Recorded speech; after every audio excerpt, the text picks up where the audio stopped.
À présent, nous allons travailler l'image. Vraiment, là, ça va être la partie importante.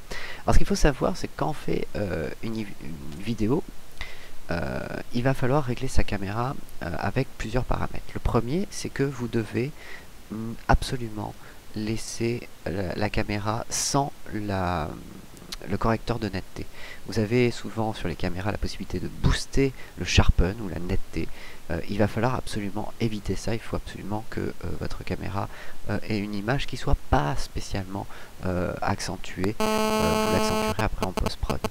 Deuxième chose, il faut que vos couleurs soient les plus neutres possibles. C'est pareil, sur vos caméras, vous avez des réglages pour accentuer les couleurs. Il faut désactiver cette option-là pour pouvoir le faire en post-prod. Pourquoi faire tous ces éléments en post-prod? Tout simplement parce que ça vous donnera beaucoup plus de liberté au final.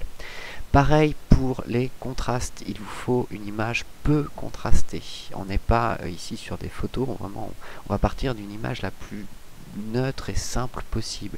Et c'est ensuite, lorsque l'on va la passer en post-prod, que l'on va toucher à tous ces éléments-là. Donc voilà. Ici, l'image est pas fantastique, elle est déjà bien saturée, elle est déjà bien contrastée, etc., etc. Mais je vais vous montrer un petit peu quand même les étapes pour travailler donc sur la qualité, entre guillemets, cinématographique ou la qualité de l'image.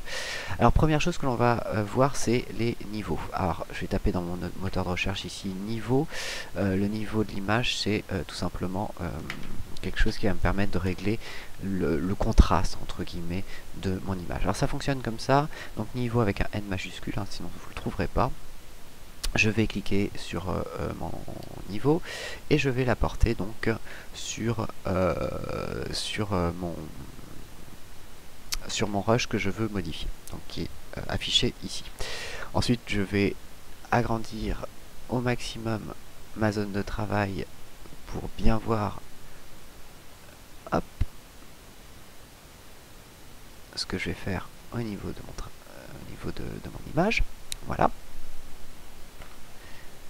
Ensuite, on va ouvrir ici. Donc ici, on a tous les effets que j'ai appliqués sur ma vidéo. Ici, je vais cliquer sur configurer.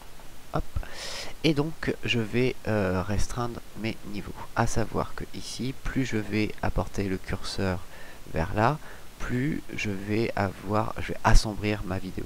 Alors, ce qu'il faut, c'est pas trop l'assombrir, c'est lui donner un peu de punch. Donc, je vais aller à peu près sur les premiers pics, parce qu'on a des pics ici, sur les premiers pics qui sont ici.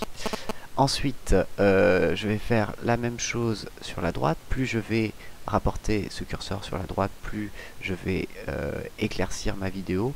L'idée, c'est pas trop l'éclaircir, c'est de lui donner un peu de punch. Donc c'est pareil, je vais mettre à peu près à 228. Je regarde un petit peu ce que ça donne ici, hein. Et enfin, on a les tons moyens. Plus je vais apporter le ton moyen sur la droite, plus ça va assombrir ma vidéo. Plus je l'apporte sur la gauche, plus je vais l'éclaircir. Là, l'idée, c'est tout simplement d'avoir une vidéo bien contrastée, bien jolie. Voilà, je pense que c'est pas mal. Je clique sur OK. Alors, on regarde la différence. Tac, on voit bien la différence entre avant, après. On a vraiment boosté déjà les couleurs et même on a enlevé un peu le terne qu'il y avait sur le voile terne qu'il y avait sur l'image. Ça, c'est vraiment une des premières étapes indispensables qu'il va y avoir à faire, que je vais devoir faire sur chaque vidéo pour déjà corriger et enlever ce petit voile terne qu'il y a sur mon image.